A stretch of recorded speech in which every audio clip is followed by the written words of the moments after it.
Hello everyone, स्वागत है आपका Dakshin Kaushal IAS case online platform.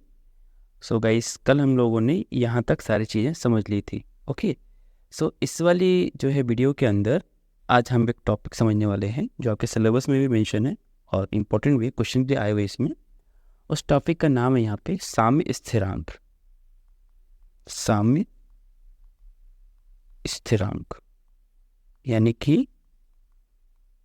Equilibrium coefficient. Equilibrium, ठीक है। तो ये है क्या एक्चुअल में, ये हम समझते हैं, ठीक है जी। तो इसको समझने के लिए यहाँ पे हम एक छोटा सा जो है एक डेरिवेशन टाइप का देखेंगे और उससे आपको समझ में आ जाएगा। बहुत ही ज़्यादा आसान है, कोई मुश्किल काम नहीं है, बस उसको मेरे साथ आप समझिए। मैं पहले समझा देता हूँ, फिर मैं उसको लैंग्वेज में भी आपको दिखवा दूंगा। ओके, चलिए। सपोज कीजिए माना, इंग्लिश वाले लिखेंगे से, कोई अभिक्रिया ए प्लस बी ठीक से बनाइए, ये जो है रिवर्सिबल थी और इसने सी प्लस डी आपको दिया। समझ में आ गया? ठीक है, ये आपको समझ में आ गया। ओके, इसी प्रकार अग्र यानी कि फॉरवर्ड डायरेक्शन की जो रेट थी, जो डायरेक्शन की रेट थी, है ना, उसको हमने माना, क्या माना, उसको हमने R1 मान लिया। आ रही बात समझ में? ठीक है, ये आपको समझ में आया? ठीक है। एंड बैकवर्ड या फिर पाश्चात्य, पीछे वाली, है ना, वाली जो अभिक्रिया थी, अभी जो है अभिक्रिया थी, उसकी जो क्या दर को, उसकी जो है यानी कि दर को, रेट को हमने क्या माना, बताइए? R2 माना। हमने R2 माना। इतना समझ में तो आ ही गया आपको। ओके, ये आपको पता है। और दोस्तों, आपको ये भी पता है, पहली क्लास में बताया था, मैंने आपको ये भी बताया था कि अगर मान लीजिए कोई reaction A plus B simple ऐसी हो रही है, देखिएगा, सिंपल अगर हो रही है C प्लस डी के, ये आपको अगर ऐसी हो रही है, तो फिर आपने ये भी देखा था कि जो आगे वाली अभिक्रिया है ना, जो अभिक्रिया की जो क्या बोलते दर होगी, जो होगी क्या बोलते दर, तो इसको हम यहाँ पे बोलते थे जो भी उत्पाद या फिर अभिकारक में जो चेंजेस हो रहे हैं उस जो है समय अंतराल में, उसके वो क्या होते, समानुपाती होती है। यानी कि हम R1 की बात करें, ये मैंने आपको पहले क्लास में समझाया है, वो वाला वीडियो जाके देख के आइए, अगर नहीं समझ में आ रहा है तो फिर भी समझा देता हूँ। जो R1 है वो आपके यहाँ पे बराबर होगा किसके, यहाँ पे बराबर बोले या फिर जो है यानी कि डायरेक्टली जो प्रोपोर्शनल होगा concentration of A and concentration of B, यानी ए के सांद्रता और बी के सांद्रता की ये बराबर होगा, और किसी डेल्टी कोई एक जो है पर्टिकुलर टाइम पे, ये मैंने आपको बताया था पहले, जो यहाँ पे हो रहा है।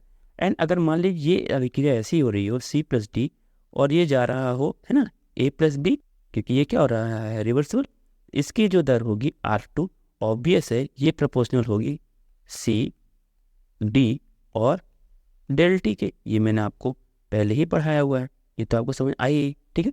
अच्छा जी, बट हमने भी देखा था, क्या देखा था कि साम्य अवस्था में आपको पता है R1 बराबर R2 होता है। अरे हाँ या ना, बताइए? ठीक है, अगर R1 बराबर R2 होता है दोस्तों, तो हम यहाँ पे इस स्टेज से पहुँचे उसके पहले एक यहाँ पे स्टेज कर लेते हैं कि R1 अगर ये जो है प्रोपोर्शनल साइन कभी भी हटता है तो एक कांस्टेंट आता है, ये आपने क्लास 10th में पढ़ा होगा, एक कांस्टेंट K आता है, ठीक है। तो कांस्टेंट इसको मैं यहाँ पे K1 मान लेता हूँ कि R1 के जो है K1, ठीक है, और ये इस तरह से B हो जाएगा और इस तरह से डेल टी। ओके, इसी तरह से R2 की जब बात करेंगे तो यहाँ पे K2 कांस्टेंट हमने हटाया है, मतलब वो क्या बोलते हैं, उसको कांस्टेंट नहीं बोलेंगे, उसको हमने बोला यहाँ पे जो डायरेक्टली प्रोपोर्शनल हटाया तो कांस्टेंट K2 आएगा, इस तरह से C, इस तरह से D और यहाँ पे डेल टी। इस बात समझ में आ गई? तो अब आप यहाँ पे देखिए, अगर R1 R2 के बराबर है, इसका मतलब मैं क्या बोल रहा हूँ कि ये वाला जो इक्वेशन है, ये वाला, ये इस वाले के क्या होगा, बराबर होगा, है ना, कि हमने यहाँ पे जो है देखा है, इतना समझ में आता ही है आपको, ठीक है।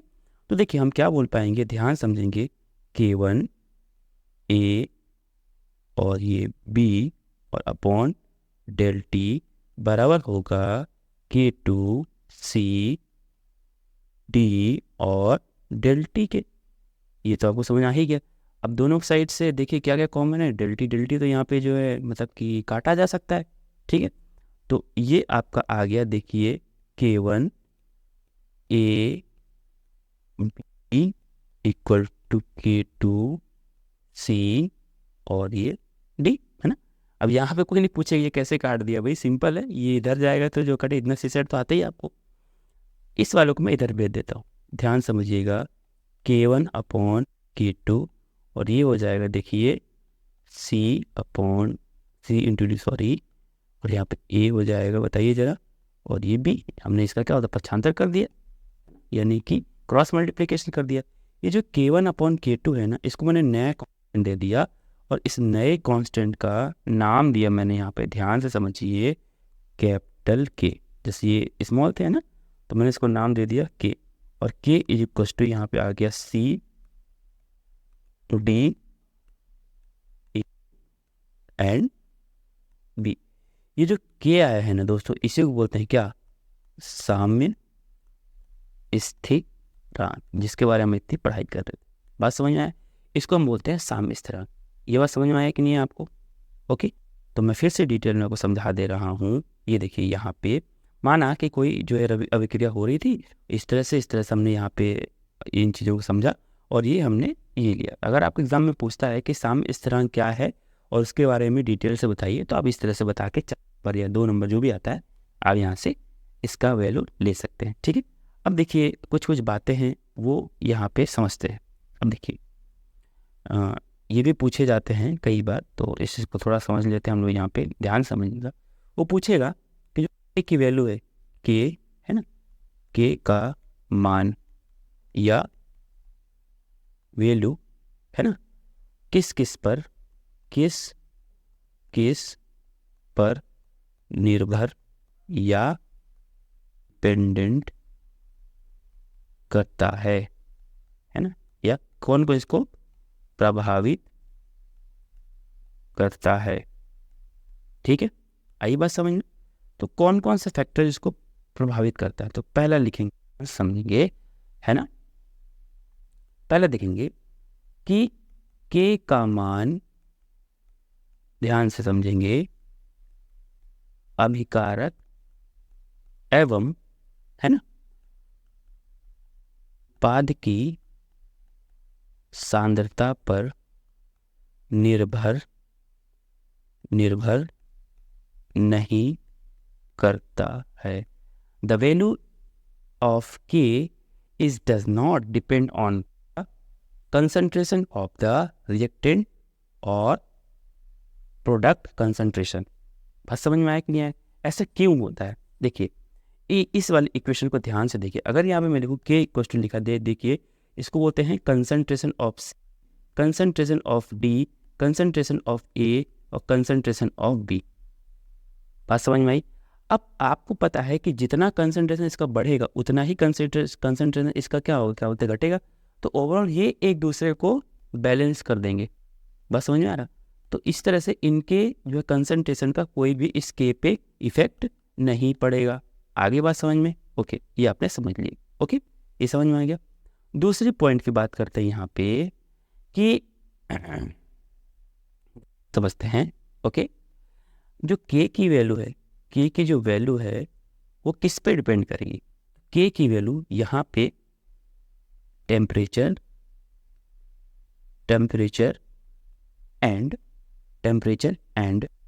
अभिक्रिया, यानी ताप लिख देता हूँ इसको, टेम्परेचर या ताप या अभिक्रिया की प्रकृति, यानी कि नेचर ऑफ द रिएक्शन पर निर्भर करती है। आई बात समझ में?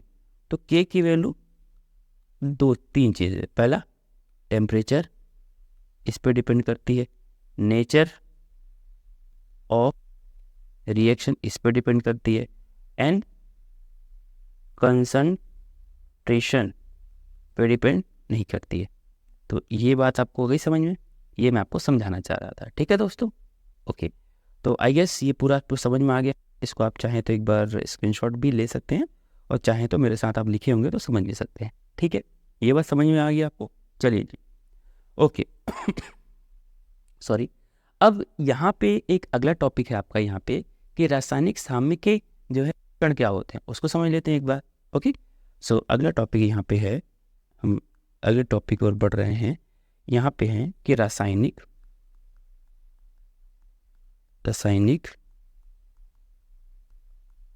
साम्य के लक्षण। ठीक है, ये देख लेते हैं। तो पहला क्या होना चाहिए कि दोनों ओर की प्रक्रम या प्रोसेस है ना, बराबर होने चाहिए लेकिन विपरीत होने चाहिए। तो आपको है कि भाई एक ऐसा होता है और एक ऐसा होता है, तो दोनों बराबर और जो है विपरीत, ये तो आपको पता है। ठीक है, अब यहाँ पे जो दूसरा होता है वो ये होता है कि अभिक्रिया किसी भी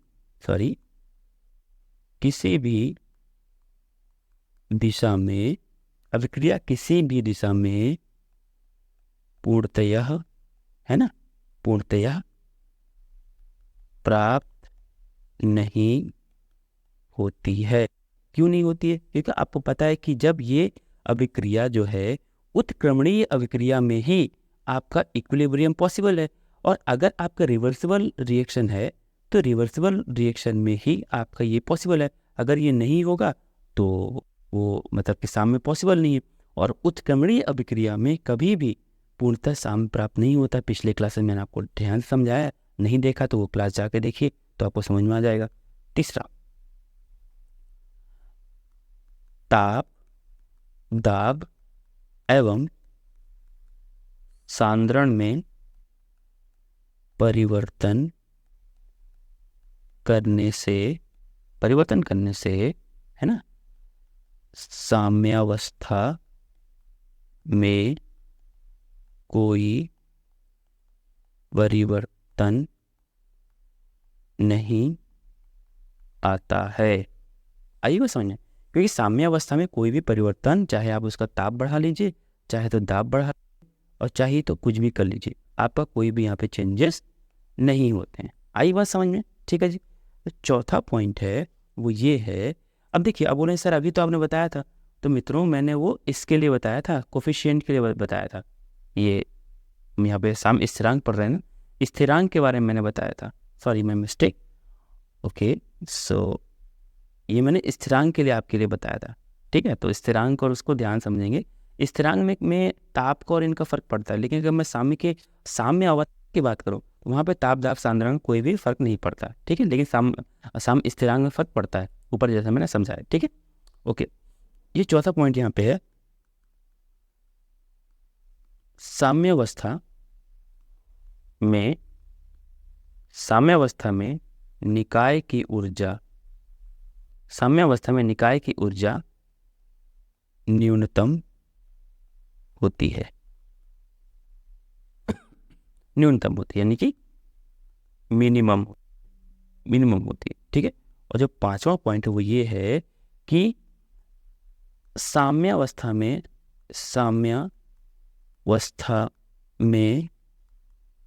उत्प्रेरक का इस प्रभाव या इफेक्ट या फर्क नहीं पड़ता है। ओके, तो ये उत्प्रेरक मैंने बताया था, ये आपकी जो दर को बढ़ा भी सकता है ना, ये आपकी जो दर को बढ़ा भी सकता है और जो घटा भी सकता है, लेकिन साम्यावस्था में इसका कोई भी प्रभाव नहीं पड़ता। ठीक है दोस्तों, तो ये हमने डिटेल में इन सारी चीज़ों को आपके सामने प्रस्तुत किया। ठीक है, अब एक लास्ट टॉपिक आपके यहाँ पर रह जाता है इस वाले क्या बोलते हैं सब टॉपिक का, उसका नाम यहाँ पे आयनिक साम्य।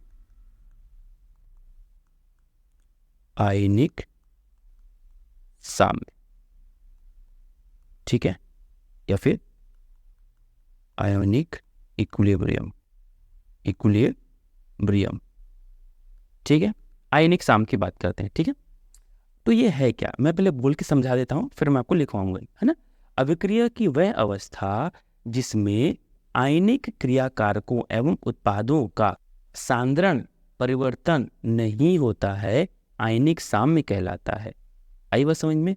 दरअसल आयनिक साम्य भी एक उत्क्रमणीय प्रक्रम होता है।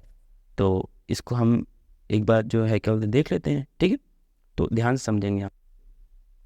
आयन मतलब क्या होता है, जब कोई भी दो एटम आपस में टूटते हैं। फॉर एग्जाम्पल मैं आपको सिंपल बात समझाऊँ, NaCl जब ये टूटेगा तो क्या बनेगा, Na पॉजिटिव और प्लस Cl नेगेटिव। तो ये देखिए यहाँ पे क्या हुआ, ये आयन्स हो गए, क्योंकि जब भी इसके ऊपर प्लस लगा या माइनस लगा वो एक आयन्स की बात यहाँ पे व्यवहार कर रहा है। तो इसकी डेफिनेशन मैं लिख देता हूँ ताकि आपको समझ में आए, और फिर मैं इसको आपको डिटेल में थोड़ा सा समझा भी देता हूँ। ओके, तो मैं फटाफट इस चीज़ को यहाँ पे जो लिख देता हूँ। अभिक्रिया की वह अवस्था जिसमें आयनिक क्रियाकारकों क्रियाकारकों एवं उत्पादों का सांद्रण परिवर्तन नहीं होता है। ठीक है, नहीं होता है, एक साम्य कहलाता है। आयनिक साम्य कहलाता है। ठीक है जी, ये समझ में आया। फॉर एग्जाम्पल NaCl ये टूटा, Na positive plus Cl negative, इस तरह से।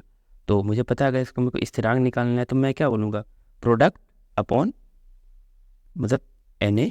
ओके, तो Na प्लस यहाँ आ जाएगा और Cl नेगेटिव यहाँ आ जाएगा, और यहाँ पे क्या हो जाएगा, इस तरह से ये। तो इसका आयनिक साम्य हो गया। आई बात समझ में, ये इस तरह बोलते हैं। और आपको पता है कल की क्लास में कि के हम क्या बोलते हैं, के हम बोलते हैं साम्य स्थिरांक। आ रही बात समझ में, तो साम्य स्थिरांक हम इसको इस तरह से बोल देते हैं। ओके गाइस, यहाँ तक समझ। अब एक लास्ट है, ओके ये आपको समझ में आ गया होगा। ठीक है, अब एक यहाँ पे टॉपिक है जो मैं इसको सामने रखता हूँ, आप लिख लीजिए या स्क्रीनशॉट ले लीजिए। ठीक, जो लास्ट टॉपिक है इस पूरे के पूरे क्या बोलते हैं सब टॉपिक का, वो लास्ट टॉपिक यहाँ पे आयनिक साम्य को प्रभावित करने वाले कारक है ना। ये पूछा है इसलिए लेता हूँ, आयनिक साम्य को प्रभावित करने वाले कारक। पहला तनुता। अब ये देखिए तनुता क्या होता है ना, यहाँ पे है ये जो है क्या बोलते हैं तनुता, पर ये जो है एक मिनट मुझे टाइम दीजिए, यानी कि तनुता ये जो है टू, मैं समझाऊंगा अभी एक मिनट। वियोजन की मात्रा, अभी क्या है डिटेल में समझाऊंगा, टेंशन नहीं लीजिएगा। विद्युत अपघट्य, दूसरा है यहाँ पे है विद्युत अपघट्य का स्वभाव प्रोपोर्शनल टू साम्य। जो तीसरा पॉइंट है वो है ताप इस जो है डायरेक्टली प्रोपोर्शनल टू साम्य। वे कैसे सब कुछ समझाऊंगा, टेंशन नहीं लीजिएगा। तो फिर से रिपीट कर रहा हूं यहाँ पे, विलयन की प्रकृति बोलते हैं प्रकृति इस प्रोपोर्शनल टू साम्य। ठीक करके हम यहाँ पे समझते हैं, ध्यान से समझिएगा, बहुत आसान है ना, कुछ ऐसी बात नहीं है। देखिए सबसे पहले देखते हैं यहाँ पे जो तनुता। यहाँ पे देखिए तनुता का मतलब होता है आप किसी को कितना ज़्यादा पतला कर सकते हैं। ठीक है, सिंपल सी बात है, आप अगर किसी को जितना ज़्यादा पतला करेंगे तो उसके एटम उसमें उतना अच्छे से घुल पाएंगे। बात समझ आती। भाई एक बात बताइए, अगर आपने यहाँ पे एकदम मोटा शहद ले लिया, इसमें मान लीजिए मोटा शहद एकदम शहद, अब इस शहद है अगर इसमें पानी डालेंगे कि भाई मैं पानी मिलाऊं तो ऑब्वियस आपको मिलाने में जो दिक्कत होगा, लेकिन अगर आपने शहद को बहुत पतला कर दिया, बहुत ज़्यादा क्या बोलते हैं पतला कर दिया, और ये पतला है तो इसमें पानी मिलाना बहुत आसान हो जाएगा, आसान हो जाएगा पानी में। ऐसा इसलिए क्योंकि इसके बीच के जो एटम्स हैं, जो एटम है, इनके बीच की दूरी अब क्या हो गई है, ये जो बढ़ गई है, क्योंकि यहाँ पे वो क्या पतले हो गए हैं। लेकिन इसमें क्या है, इसके एटम आपस में ऐसे क्या चिपके हुए हैं। जब ये चिपके हुए हैं तो इनके बीच की दूरी है ही नहीं, तो इनके बीच जब दूरी है नहीं तो ये अपने आप के आसपास से कोई तीसरे को घुसने ही नहीं देंगे। जब घुसने ही नहीं देंगे तो ये रिएक्शन कैसे होगी? जब रिएक्शन होगी ही नहीं, जब आपके रिएक्शन होगी ही नहीं तो आयनिक साम्य आगे क्या बोलते हैं कि कैसे यहाँ पे जो है बढ़ेगा। आइए बात समझें। तो यहाँ पे जो है तनुता मतलब होता है, ये जो क्या जो तत्व, इसका मतलब होता है पतला करना, पतला करना, ठीक है। तो इसको बोलते हैं जो है क्या बोलते हैं, तनुता बोलते हैं पतला। या फिर वियोजन, वियोजन का ये मतलब होता है घोलना। वियोजन मतलब क्या होता है? घोलना। तो यहाँ जितना आप जो है मतलब वियोजन करेंगे या घोलने की मात्रा जितना ज़्यादा बढ़ाएंगे, साम्य उतना अधिक यहाँ पे आपका बढ़ेगा, ठीक है। चलिए ये बात समझ में आ गई। जो यहाँ पे दूसरा बात है, यहाँ पे क्या है कि विद्युत अपघट्य का स्वभाव। अब देखिए विद्युत अपघट्य क्या होता है, इसको बोलते हैं इलेक्ट्रोलाइट। क्या बोलते हैं इसको दोस्तों? इलेक्ट्रोलाइट। देखिए इलेक्ट्रोलाइट क्या होता है, ध्यान समझिए। एक ऐसा सॉल्यूशन या एक ऐसा विलयन जिसके अंदर, ध्यान समझिएगा, एक ऐसा विलयन या एक ऐसा घोल या एक ऐसा मिक्स जिसके अंदर विद्युत धारा का जो है प्रवाह आसानी से हो सके, उसको बोलते हैं विद्युत अपघट्य। बात समझ में आ गई। अब एक बात बताइए, अगर आपने एक ऐसा विद्युत अपघट्य बनाया है जिसके अंदर धारा का प्रवाह तो हो रहा है लेकिन बहुत धीरे धीरे हो रहा है, तो क्या रिएक्शन अच्छे से हो पाएगा? नहीं हो पाएगा। अगर अभिक्रिया की दर ठीक से नहीं हो पाएगी तो साम्य तो हो ही नहीं पाएगा। और इसीलिए बोला गया है कि विद्युत अपघट्य का स्वभाव जितना अच्छा रहेगा, साम्य उतना ही बढ़िया होगा। आई बात समझ में? ठीक है। तीसरा, अगर तापमान आप बढ़ाते हैं तो होगा क्या? सेम चीज़ यहाँ पे आ जाइए। जब आपने ताप बढ़ाया तो इनके बीच का क्या हुआ? गैप अब बढ़ने लगा, क्योंकि ताप बढ़ रहा है तो इनको एनर्जी मिल रही है। इस एटम को अगर एनर्जी मिल रही है तो ये दूर भागेंगे, क्योंकि अब इनके पास एनर्जी है। जैसे दूर भागेंगे, जैसे ही एनर्जी आएगी इनमें रिएक्शन बहुत फास्ट होने लगेगी, और फिर साम्य क्या होगा आपका? बढ़ जाएगा। ताप जैसे बढ़ाएंगे साम्य क्या होगा? बढ़ जाएगा। आई बात समझ में? एंड चौथा यहाँ पे क्या है कि विलयन की जो है प्रकृति। विलयन की प्रकृति का मतलब ये है कि विलयन कितना गाढ़ा है, कितना पतला, ये मैंने आपको समझाया। अगर विलयन बहुत पतला है तो मेरा साम्य बहुत ज़्यादा है, अगर मेरा जो क्या होता है विलयन बहुत गाढ़ा है तो फिर मेरा साम्य उतना अच्छा नहीं रहेगा। तो ये मैंने आपको हर एक चीज़ जो इस टॉपिक से रिलेटेड था, जो पहला टॉपिक था रासायनिक साम्य, उससे जितने भी इंपॉर्टेंट चीज़ें हो सकती हैं, जो एस्पेक्ट थे, कंप्लीट हर एक चीज़ को यहाँ पे समझाया है, ठीक है। तो ये पूरा क्या बोलते हैं कि लेक्चर था, इसको आप देखिए अच्छे से। इसके नोट्स मैं आपको अपलोड क्या बोलते कर दूंगा डिस्क्रिप्शन में, ठीक है। तो वहाँ से आप इसको जो है डाउनलोड जो है कर लीजिएगा। और बस आज यहीं तक जो है वीडियो को रखते हैं, और जो पढ़ते रहिए। मैं आपसे मिलता हूँ अगले वाले क्लास में, ओके। तब तक इस वाले चैनल को जो है सब्सक्राइब करिए, लाइक करिए और शेयर कीजिए। तब तक के लिए हमें दीजिए इजाज़त।